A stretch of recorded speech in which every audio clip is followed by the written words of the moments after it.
Good morning, everybody. This is Erica with Woman Money Power. Today, I want to talk more about CPS as it relates to domestic violence. Domestic violence, in as of itself, is a horrible thing. But when you have children in the house, it could be even worse because kids who are exposed to domestic violence are in harm's way potentially.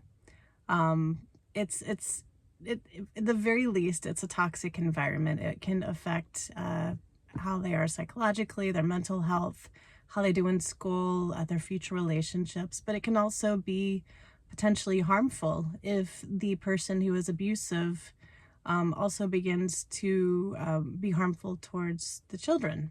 So there are times where it is necessary for a CPS to become involved with a family who is experiencing domestic violence. And that could be from a police report.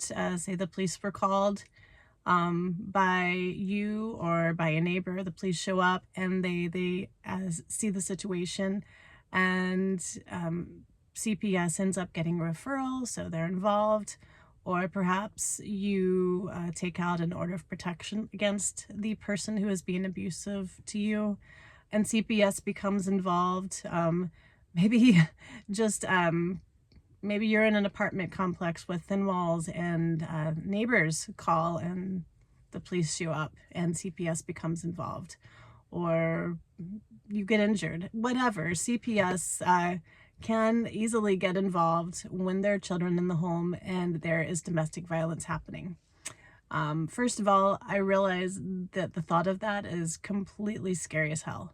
Nobody likes CPS. People are terrified of CPS. CPS has a bad rap, but do know that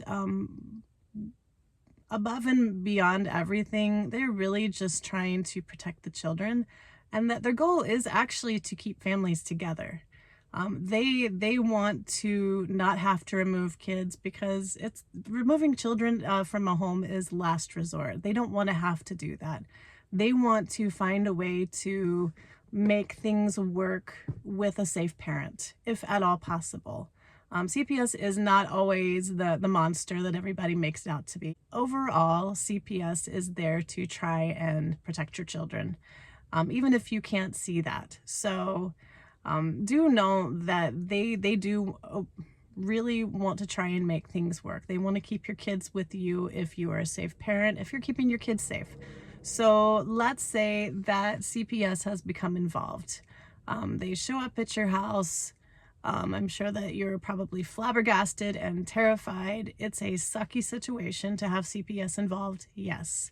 But what do you do? Well, first of all, communicate well with them. Don't be nasty. Let them know that you want to keep the children safe. You want to do what's in the best interest of the children. They are most likely, if they become involved, going to give you a list of things to do and put it in a safety plan. So what is a safety plan? A safety plan may be that it's going to be something on paper, but it may be something that says your abuser cannot come on the premises, cannot be around you and your children. Or perhaps in a safety plan, if your children are to stay with you, you may have to have another adult around all times if you're making bad decisions. It can be so many different things. It can be that you take classes, that your child goes to therapy. It can be so many different things.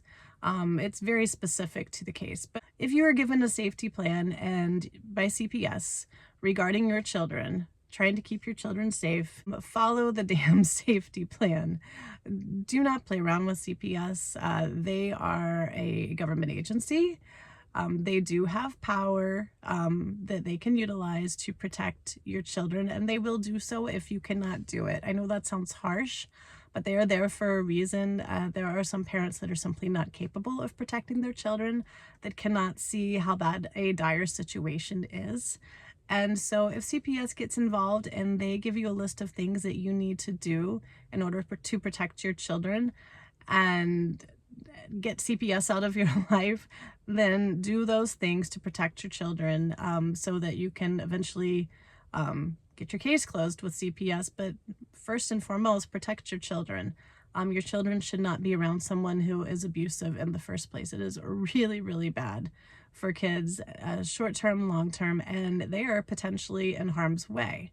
So if CPS is involved, if they tell you to take classes, you take classes. If they tell you your kids need to go to the doctor on a regular basis or a therapy, then you figure it out.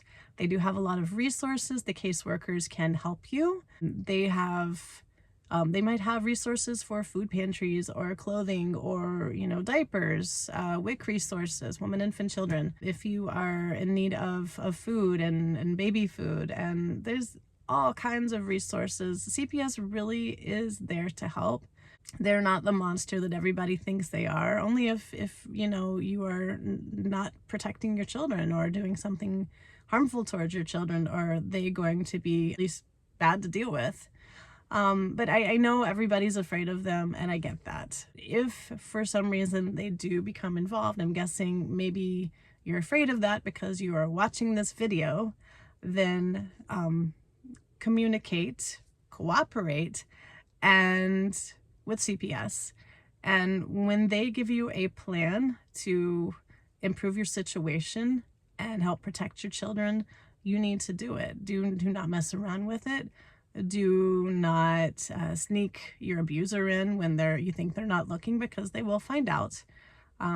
People talk, neighbors talk. There's probably, if you are at the point where CPS involved, there's a big chance that somebody else is already aware and watching. And there are going to be some situations in which neighbors or even friends or family members, sometimes if they see that you're not being protective of your children, they will place an additional call to CPS. Who knows, maybe that's how you got there in the first place, with involvement. So people are concerned. People know generally they have a concern about a child that they can put in a report to CPS, and CPS has to follow through. They have to at least investigate. If your child's teacher at school may be concerned, your kid may have said something at school, but there's generally a real reason for CPS to be involved. They are far too busy to just show up at your door and harass you for no reason at all. But if CPS does get involved, they do give you a safety plan. They want to visit frequently to make sure you're doing things and you need to do what they tell you to protect your kids. And that's really all there is to it. And if you're in the situation, I'm sorry. I know it's hard. It's hard hearing these things sometimes. But I do wish you the best of luck. And I hope that you do the right thing. Anyway, thank you for listening. Leave a comment if you would like to talk with me. I hope you like this video and subscribe to my channel. I'll be back soon. Thanks. Bye.